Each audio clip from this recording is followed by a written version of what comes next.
NBC 15 News at 11 starts now. Now at 11, the woman accused of beating the dog named Misty with a hammer was in court today.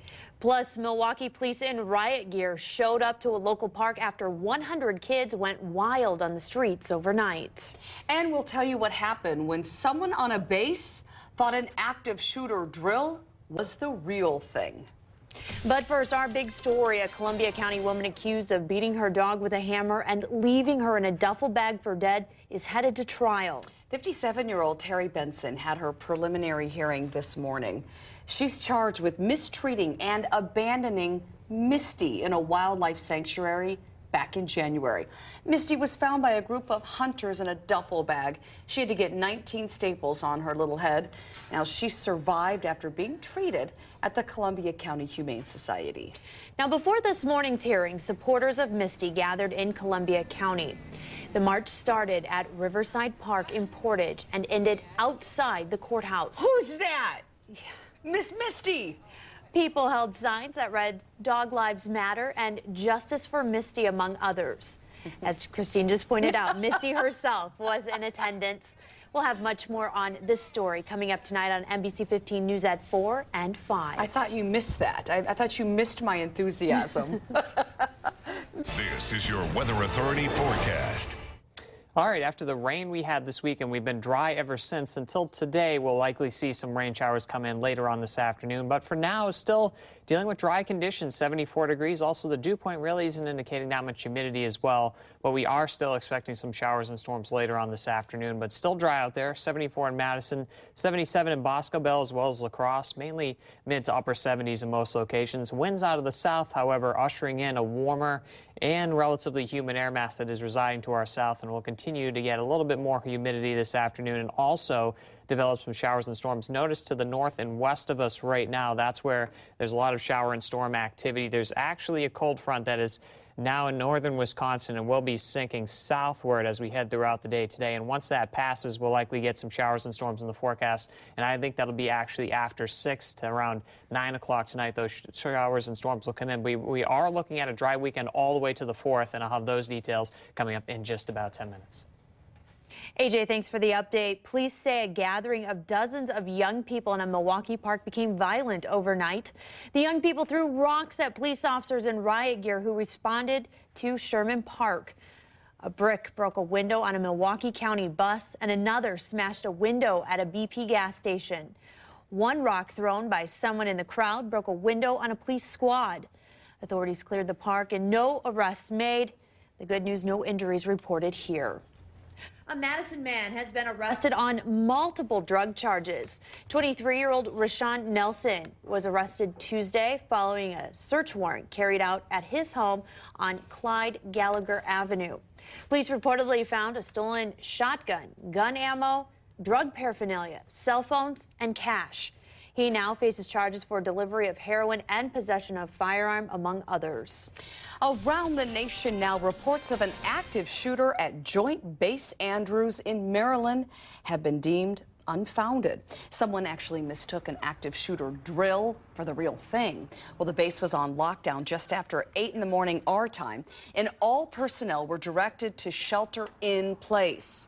The lockdown at the base has been lifted, but the investigation at the medical center continues.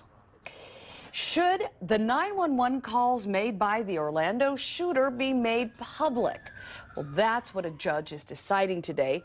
The media says the city is wrongfully withholding recordings of 911 calls and other communication between gunman Omar Mateen and the Orlando Police Department. Nearly 24 news organizations are suing the city of Orlando. The city claims the recordings are exempt under Florida law. Around the world, police in Turkey arrested 13 suspects overnight in connection with the deadly attack at the Istanbul airport. The death toll from the attack now stands at 44. NBC's Richard Engel reports from Istanbul. Turkish security forces are on the hunt this morning, looking for people who may be connected to the Turkish airport attackers. They raided at least 3 neighborhoods in Istanbul and more locations in the city of Izmir. Authorities say the raids targeted ISIS suspects. At least 13 people have reportedly been detained so far. Turkey has accused ISIS of carrying out the attack at the Istanbul airport, an attack that was well planned and executed, but could have been far worse if not for the brave actions of Turkish security forces. Teröristler Based on the accounts of the prime minister and others, initial reports suggest the attack was a rolling, commando-style operation.